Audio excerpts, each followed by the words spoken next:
Yesterday, Washington and Boston game 1. The bad guy, Tom Wilson, opens up the scoring, the first man to score in these playoffs, and I freaking love it. Big story, Vanacek gets hurt in the first period. Kelly Hrudey did not have a good take about that, by the way. I thought that was very, very bad. Unfair to the team that this kid got hurt. I didn't even hear it happen. Obviously, you guys know I barely have the volume on during the game, more because I'm 30 seconds behind, but that's a different story. But yeah, that was not a great take. That's pretty bad. But as a result, Craig Anderson, who will be 40 years old. The Magic, I was texting a buddy of mine, guy named Owen, big Caps fan. And he was telling me Owen Power? Not Owen, no, Owen Doucette, great guy, really great guy. Used to play Mario Party with him back in the day. Great guy. Will you play with us? No. Wait, what? Will I play Mario Party with you guys? The 2-in-1 podcast. Mario sure. Party. Anything I need to say to you so we can talk about this series. Craig Anderson will turn 40. You know, when he went in, I texted my buddy and I said, listen, old man Anderson's he's gonna create some zest. He's always had magic. He came in. I hate motorcycles. When he came in for Andrew Hammond in Game 4, when he took over the net against the Habs in 2015, Habs were up 3-0. Anderson gave them a fighting chance. He just has that ability. And again, 2017, when they went to the conference final, period away from the finals. Almost beat Crosby. Almost beat Sid, and it was Chris Kunitz with the worst goal I've ever seen in a conference final who got it past him. He has it, man. He has it. And I think he's played a handful of games this year because he's been their third goalie. Now, I don't know if he gets game 2 because Samsonov was back on the ice today, but Craig Anderson's that'd be a great story. I don't know. Even it is a great story already that after everything's kind of gone through, everything that he had to step away from the game because of his wife and her cancer treatment, and yes, the fact that the will to keep on playing. I know that it is a bit bittersweet because that should have been Henrik Lundqvist's spot. Yeah. But I'm gonna take it for what it was, and I like to see that Craig Anderson, who is a late bloomer, he was a university guy. He was someone that really bounced around before he went to Ottawa, that he finally is re-emerging 4 years later in the playoffs. Yeah, it's funny. He might have been better than Matt Murray. Oh. I feel bad about that. I feel really bad about that. Did you guys see the goal that was disallowed for Boston when Craig Anderson very clearly, whether he was nudged, I think he was nudged by his own player. Yeah. Was it Chara? I don't know. I don't remember who it was, but he was nudged in and then he kind of fell back. It was that goal very much should have counted. I think the Bruins did get a bit nicked there. The double agent. But we take those. Yeah. We take those. I don't know. It was difficult. No, it wasn't. If your own player pushes you in, like that's 100% a goal. Yeah, but if the net is off, if the net is off, the plays should technically be called dead. That should at least be a penalty or something. Oh, sure. Yeah. I thought it was a penalty. Should have been a warning. I was very surprised that it wasn't, especially because it was his own player. It should have been a penalty shot. Who was it? Daniel, you would know. You're an older time hockey fan. Who was the goalie that did that? You think he plays for the Islanders, and he would just turn around and push the net over for the penalty shot. I think he stopped it. He did it in the minors too. What? I can't remember his name. But you guys know what I mean, I'll go right? find Anders Nielsen. I'll go find it. But it was the thing. This guy, a goalie, he used to just when there was like a 2-1-0 or a breakaway or something, he would just turn around and he would push over the net. Because if a penalty shot, the pressure is immense for a shooter, right? A 2-on-1, it's like you've got some support, like you can outweight the goalie. Unless you're like Dotsuk or UC Jokinen, like you can beat a guy 1-on-1. But it's a strategy for goaltenders, I guess, especially if it's like a 2-on-0. I found it. It's David Leggio. David Leggio. I would not know. This was in 2014-15. He was playing with the Bridgeport Sound Tigers. Yes. What a Leggio. I'm pretty sure he's on a radio show too. Man, the history of the Islanders organization and weird goaltenders, that is hilarious stuff. Like our boy Yan Denis. I remember that. Jan Denis. like Saint-Denis. That is what I thought. Habs legend. Saint-Denis, no, really, Denis is not. Stop it. I thought like I remember. Okay, so we've mentioned this so many times. I probably mentioned this. Like my third time mentioning this on the show. Mm-hmm. But I remember Pierre Maguire for TSN's like, what were the Habs thinking drafting Carey Price? They have Cristobal Huet for years to come, and Yann Denis just waning in the minors. That is honestly the worst take I think he's ever had.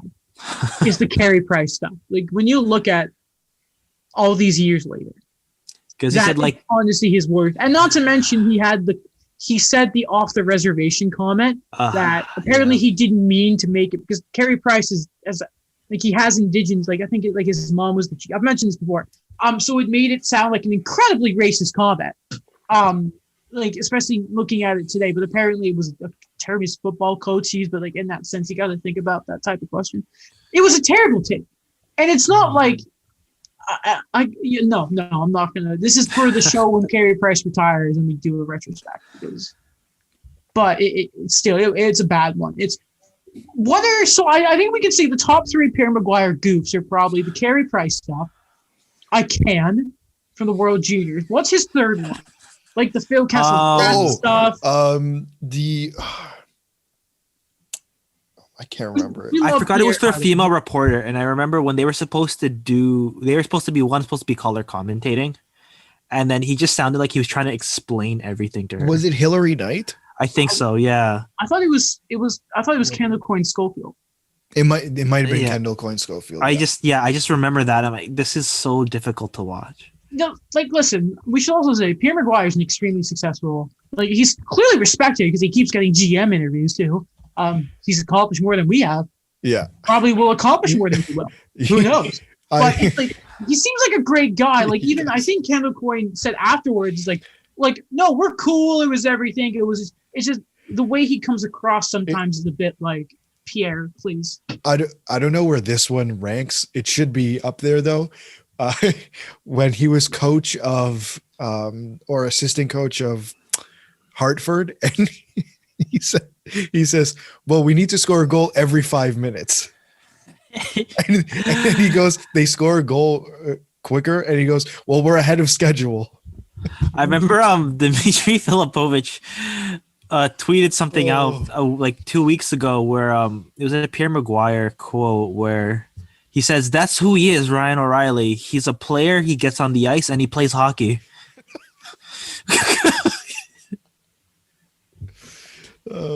Listen, Pierre Maguire.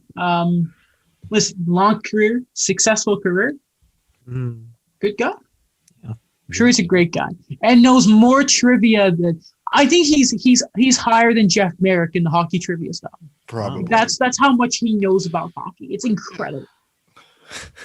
Anyway, like if you ask him, all right, what was the first time Sidney Crosby had a 4.9 in the QMJHL? He'd know. Yeah. He would just somehow know. Okay. Is there anything else we need to talk about? Yeah. I just one thing from that game I really noticed, and I don't know if you guys noticed it as well. It was Alex Ovechkin. Oh, he was a monster. It felt like he was on a different level than the regular season, and even in seasons past, I would say, like, it was just the energy he was putting out there was a lot different, and it feels like what came out from the bubble last year is now pushing him and probably the rest of the team to prove a lot of people wrong, whether they'd admit that or not. Yeah, I agree. It's just from last year where they had that lazy narrative that he had the championship already, that he wasn't going to push anymore. And the amount of things that have happened to this team in the last year, when it came to the COVID thing, when it came to, another Evgeny Kuznetsov headline, to really the Tom Wilson stuff, that this is a team that has to succeed, that they want to move beyond really just is what would be a year just full of controversy, full of these, puff piece headlines kind of things, where it just, I think that competitive Ovi that we've seen in the past, where it was never really gone. I think it's just more apparent now because he's really showing that he wants to lead this team. Because I remember when they were talking, and I forget, is it Kelly McCrimmon? McCrimmon, where they talk about like it's all about just winning the games now. It's not we'll talk about the extension when we talk about the extension, and I think that's just the mentality I think OV has right now, like just going all in. I thought he was going to be hurt, and maybe there'd be a bit of questions around it. No, that hit he had in the first period. I was just like, all right, Ovechkin's here, and it looked like he had that tip last night. Unfortunately, I think Orlov ended up having it anyway.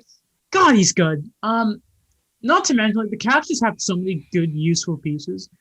And the thing, I don't know what it was with Boston last night, but they just didn't seem quite as on it as I'd like them to be. I don't know how long that's going to last because it's fucking Boston. Rask was sharp, too. You love to see that. And how, like, magical is it, by the way, in that, Nick Ritchie gets one. Good guy. Daniel, you've talked about him reviving his career. Nick Dow tips the Oshie shot.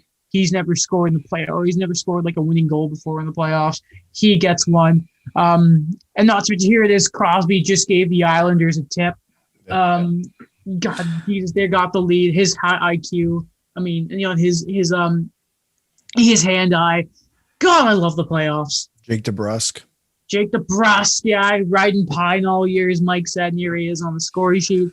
It's just a different game in all the best kind of way. There were a few kind of meh calls, like this is the one against the Capitals last night, but we accept that we'll play a hockey. Well, we don't accept it, but we get mad at that. And I'm sure we will have many conversations like that. This is going to be a weird series for us to analyze, I think. What, the Capitals and just the pure hatred, it's nastiness in the series?